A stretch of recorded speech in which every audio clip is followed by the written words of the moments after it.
Gente, nesse vídeo, então, a gente vai falar sobre aditivos alimentares. E esse é um tema bem complicado, porque, na verdade, existem muitos aditivos alimentares, centenas deles, e sobre a maioria a gente realmente não tem tanto estudo, não tem muita coisa a ser dita. Mas vale aquela regra que eu venho falando durante todas essas aulinhas. Quanto menos aditivos, melhor. Então, vamos lá conhecer alguns deles, ver o que faz mal e o que não faz mal. Vamos começar, então, falando sobre os piores. Glutamato monossódico, corantes artificiais. Quais? Todos. Caramelo, 4, vermelho, crepúsculo, enfim, amarelo crepúsculo, enfim, vermelho, sei lá o que. Não interessa a cor do corante. Se tá escrito que não é corante natural, esquece. Deixa lá no supermercado. Existem corantes naturais. Corante natural, urucum, corante natural de beterraba. Esses são corantes naturais. Não faz mal. A própria cúrcuma é usada como corante. Não faz mal. Outro aditivo, ou um grupo, na verdade, de aditivos que são horríveis, são esses aqui, ó. São os adoçantes artificiais, que a gente vai falar já já. Mas tem lá no rótulo sacarina, ciclamato, aspartame, acesulfame, larga na prateleira do mercado. Por que a gente não sabe muita coisa sobre eles? Porque, basicamente, eles fazem estudos com cobaias e veem se a cobaia morreu. Não morreu, tá liberado para estudo humano. O que é muito comum acontecer? A FDA, Food and Drug Administration, que é um órgão dos Estados Unidos, mais ou menos parecido com a nossa Anvisa, ela libera esses aditivos para o consumo sem muitos estudos. E aí, quando a gente começa a morrer, aí sim eles vão estudar, como é o caso clássico aqui do aspartame. Ah, nossa, quando surgiu era uma maravilha, não fazia mal para ninguém. Aí as pessoas começaram a ficar doentes. Depois que todo mundo começou a adoecer, é que eles foram fazer mais estudos e ver, opa, faz mal, faz bem mal. Então não pode usar mesmo, não pode gestante, não pode. Se você tem uma dieta saudável, você tem que evitar aditivos alimentares artificiais. Uma dica muito importante é evitar tudo que tem lá no rótulo, essas palavrinhas aqui, diet, light, zero, fit. Isso aqui significa que alguma coisa do alimento foi tirada, alguma coisa natural. Então, vamos supor, ele tirou o iogurte, tirou a gordura saturada do iogurte, num iogurte zero, por exemplo. E aí, num lugar, ele foi lá e colocou amido modificado, adoçante artificial, sacarina, aspartame e etc. Então, muito cuidado na hora que vocês virem essas palavrinhas no rótulo, porque normalmente não são boas ideias. Melhor você comprar alguma coisa que é menos processada do que comprar Diet, Light, Zero, Fit e companhia. Então, vindo aqui para os nossos adoçantes artificiais, quais são eles? A sacarina, o ciclamato,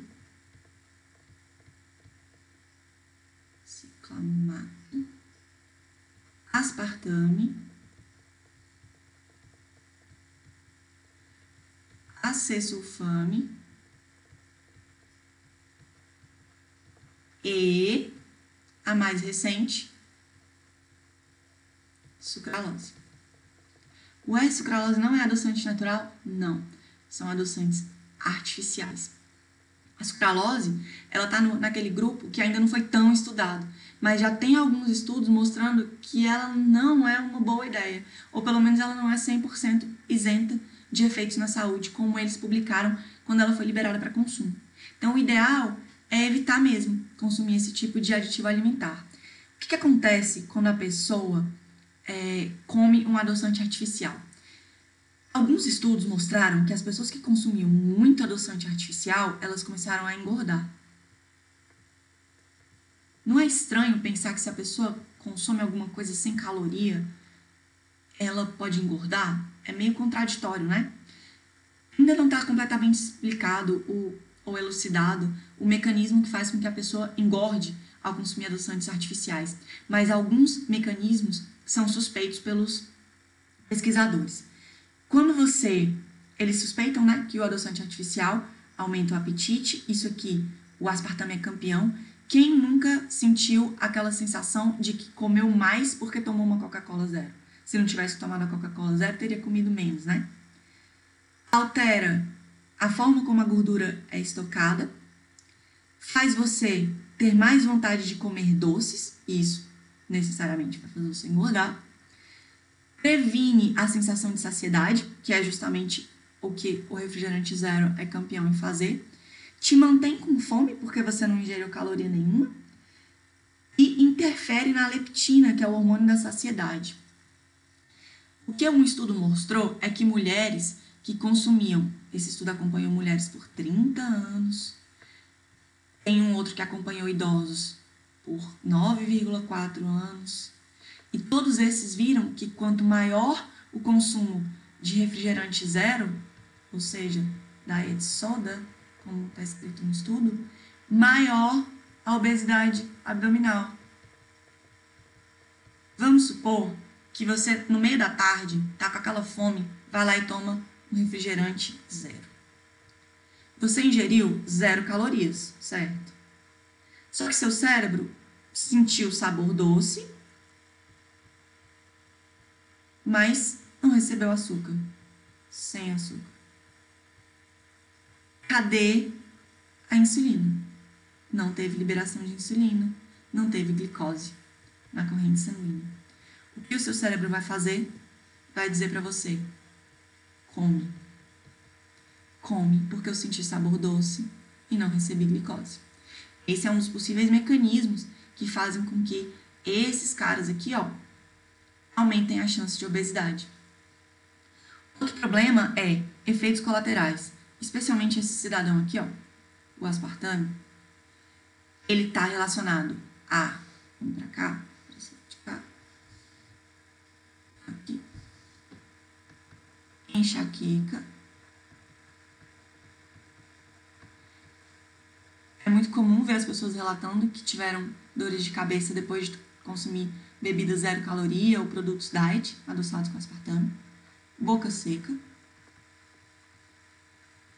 E relacionado também com algumas doenças neurodegenerativas, como, por exemplo, Parkinson e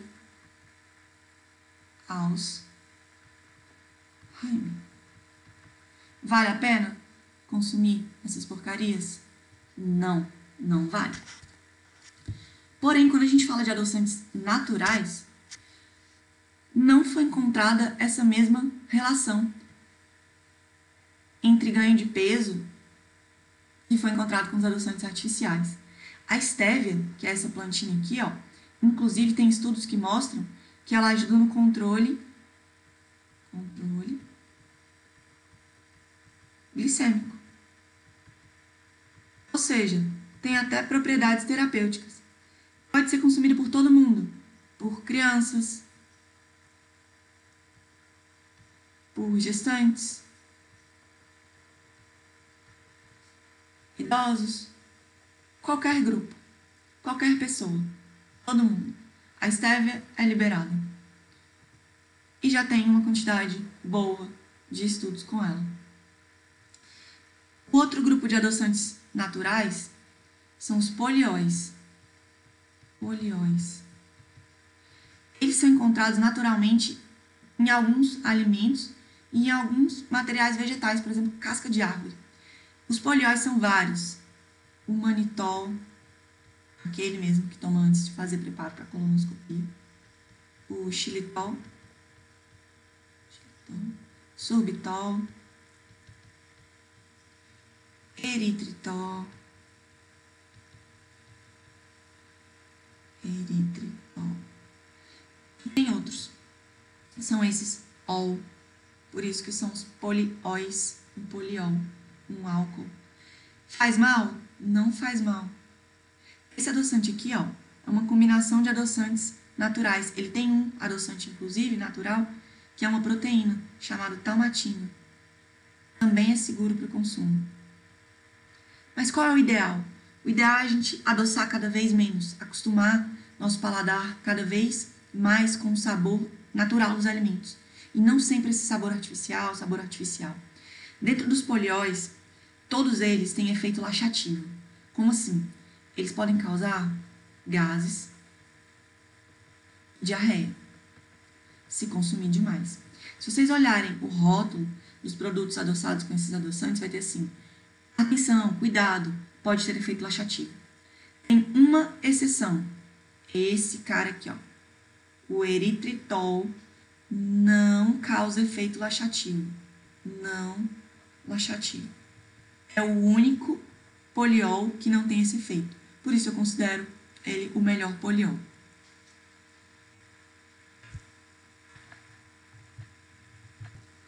Na hora de comprar um adoçante, é bom ficar atento, porque tem adoçante que vai estar escrito lá que é estévia. E aí, quando você vai olhar, ele é com estévia. Esquece isso, tá? Ele tem que ser 100% estévia.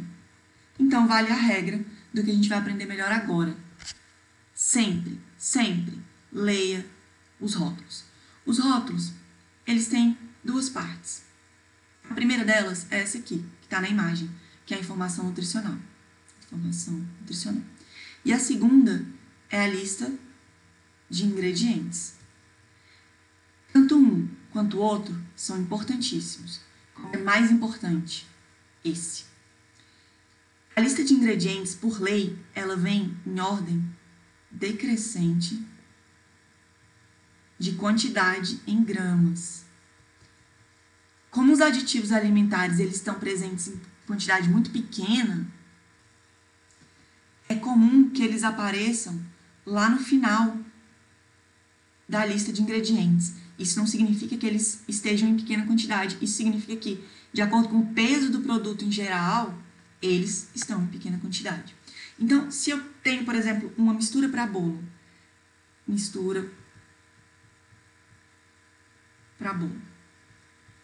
é normal que o primeiro ingrediente seja farinha, né? Mas a gente tem mistura para bolo no mercado que o primeiro ingrediente é açúcar. Então, quer dizer que o que mais tem naquele produto, em gramas, é açúcar. De qualquer forma, uma mistura para bolo, que é um típico produto porcaria, vai ser composto basicamente por esse trio terror: farinha refinada, açúcar e gordura vegetal. Se os 3 primeiros ingredientes têm isso aqui, nem continua lendo. Larga lá na prateleira do mercado. Outro campeão de ser assim também é biscoito. Depois de assistir essa aula, vocês vão para o mercado e vão começar a ler rótulos. A informação nutricional, ela diz a quantidade de calorias, de carboidratos, proteínas, gorduras, sódio, cálcio que tem no alimento. Então, ele tem aqui do lado um percentual do valor diário recomendado. Se vocês olharem, por exemplo, o percentual de gordura trans, vai ter assim, ó, asterisco, asterisco. Por quê? Porque não existe valor diário recomendado de gordura trans. O recomendado é não consumir. Meu sonho é que isso existisse para açúcar também, mas como a gente tem exceções, né, não tem como fazer isso. Mas na gordura trans faz tão mal, que não tem nem valor diário recomendado. Diferente da gordura saturada. A gordura saturada, sim, vai ter aqui um valor diário recomendado. E ele vai ser expresso em forma percentual, de acordo com a quantidade que tem no alimento e de acordo com uma dieta de 2.000 calorias ao dia. Ou seja, isso aqui, para a maioria das pessoas, não importa, porque nem todo mundo vai comer uma dieta de 2.000 calorias. Então, de quanto é a sua dieta? Esse percentual não importa. O que importa para você é o valor absoluto de cada um dos macronutrientes aqui dentro. Não tem como ter uma alimentação saudável sem ler rótulos. Essa campanha aqui, ó, dos Estados Unidos é muito legal. Ela diz o seguinte: se você não sabe ler, aquilo, ou seja, não conhece, não entende o que é aquele aditivo, aquele ingrediente, por que você come? Se você não sabe o que é, não põe para dentro do seu corpo. Então, primeiro de tudo, e lembrando que a gente não sabe quase nada sobre a maioria dos aditivos alimentares, é importante que você leia os rótulos e opte sempre por produtos que sejam feitos por alimentos. Ou seja, que os ingredientes sejam alimentos de verdade, que você conheça aqueles ingredientes. Aqui, por exemplo, é um exemplo lindo do que é alimento e do que é produto alimentício bem processado, né?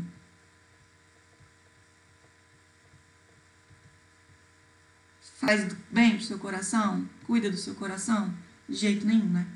O que você precisa para fazer em casa uma manteiga? Você precisa de uma vaca. Só isso.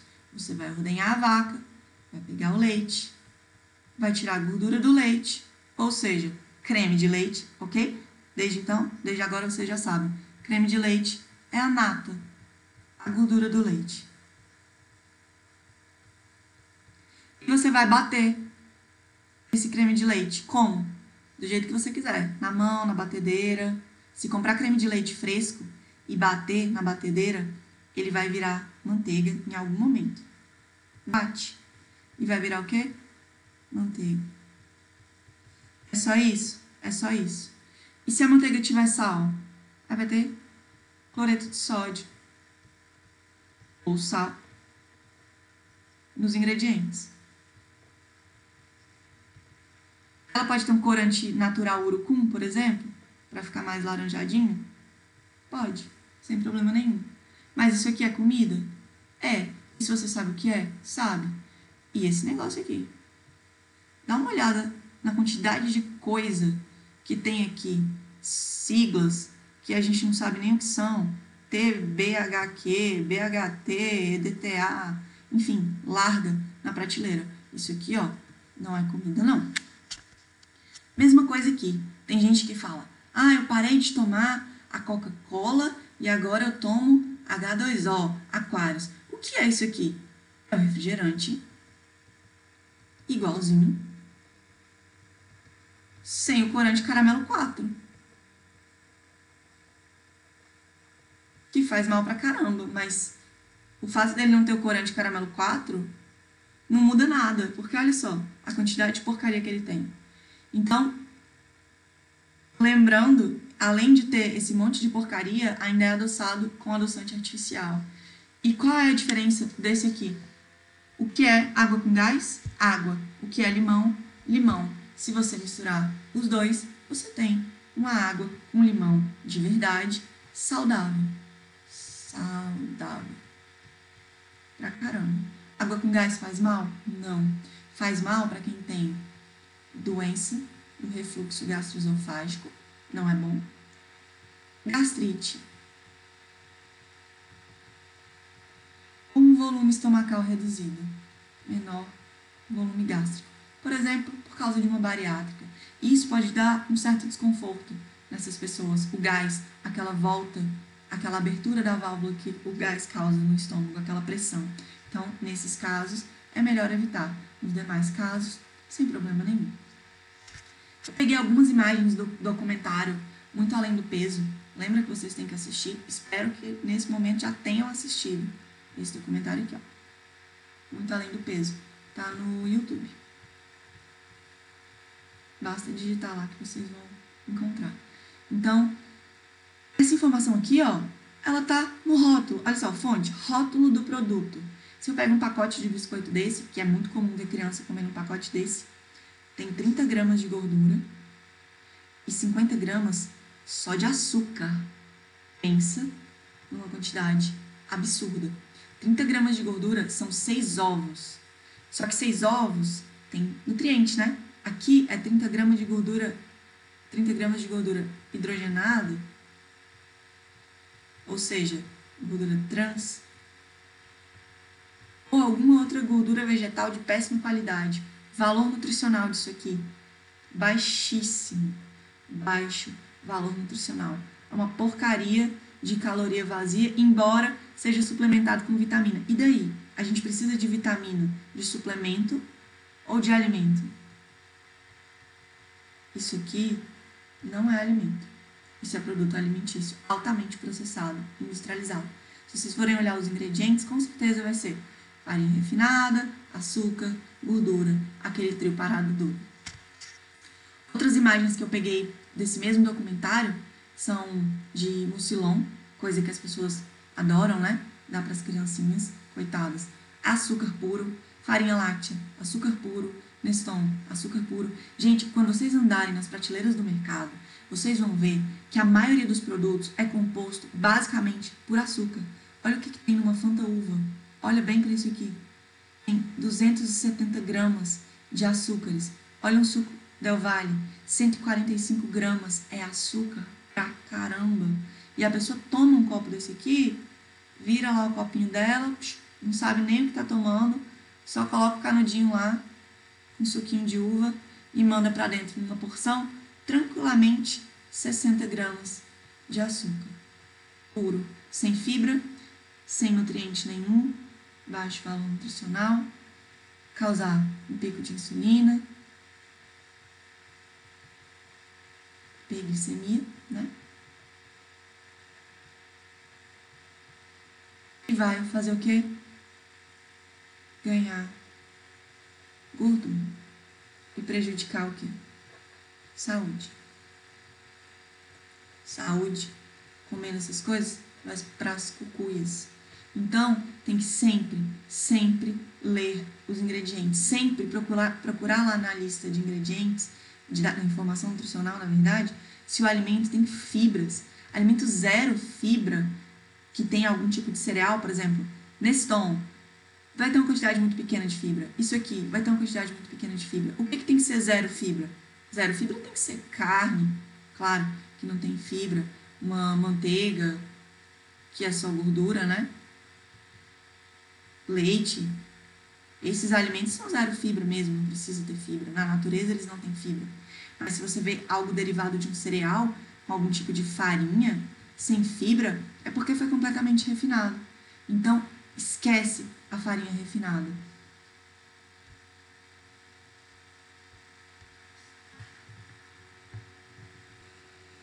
Nesse documentário, eles até fazem uma sugestão, né, de que esse produto ele deveria vir com um alerta, dizendo o seguinte: cuidado, esse produto contém 145 gramas de açúcar e seu consumo em excesso pode causar obesidade e diabetes tipo 2. Meu sonho é que todo alimento tivesse isso. Como não tem, o que você vai fazer para saber?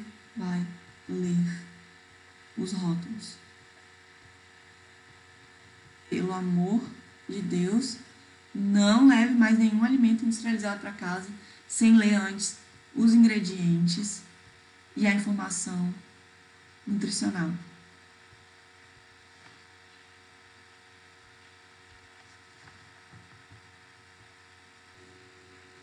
Então fica de tarefa de casa para vocês ir ao supermercado, de preferência sem as crianças. Por quê? Porque dentro do supermercado o apelo com as coitadas das crianças é muito grande. A criança não quer o produto, ela quer o personagem que está na capinha do produto, ela quer o brinde que vem dentro do produto, ela quer o rótulo, ela não sabe nem o que tem lá dentro. Então, se puder não levar a criança para o mercado, vai ser ótimo.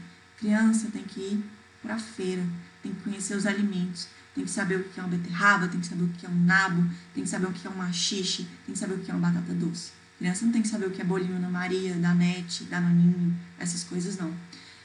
Sempre, então, lê os rótulos antes de comprar qualquer coisa. Vai escolher um pão integral, já sabe, começou com farinha de trigo enriquecida com ferro e ácido fólico, isso é farinha branca.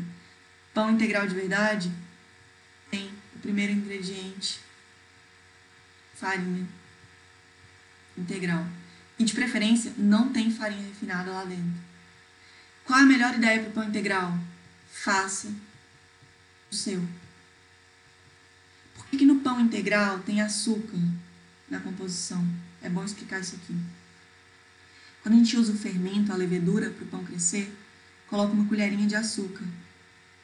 Tanto é que na maioria dos pães, esse ingrediente vem lá por último. Ou seja, ele está em pequena quantidade mesmo. A levedura fermenta, usa esse açúcar para crescer e produz gás carbônico, que vai fazer a massa crescer, e álcool. Já notaram, quem já fez pão em casa, que fica um cheirinho de álcool na massa crescendo? Esse álcool vai evaporar quando o pão for assado. Evaporar. Então, é necessário um pouquinho de açúcar, sim, na massa do pão. Não se preocupem com isso. Se preocupem mais em saber se ele está cheio de aditivo alimentar e se ele tem farinha de trigo enriquecida com ferro e ácido fólico. Isso aqui é farinha branca. Por que ela é enriquecida com ferro e ácido fólico? Porque ela foi refinada e perdeu o ferro e ácido fólico que estavam presentes naturalmente na farinha integral. Um bom pão integral pode ser feito em casa usando só farinha de trigo. Inclusive, tem farinha integral orgânica de fácil acesso hoje, seja em lojinhas de produtos naturais, seja pela internet. Água, fermento e açúcar. Aquele pouquinho de açúcar lá para o fermento crescer. Talvez uma colherinha de óleo de alguma coisa que seja mais tranquilo. Um óleo de girassol, um óleo de coco ou uma colherzinha de manteiga. Então, basicamente, o que tem que ter é isso. Tem várias receitas na internet de pão integral. Tem algumas padarias artesanais que fazem pão integral também.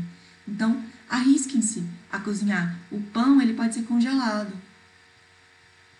Então, você pode até fazer uma quantidade maior, fatiar e congelar as fatias. Tira um pouquinho antes de consumir, descongela ou descongela direto na sanduicheira ou no forno e consome o seu pão saudável.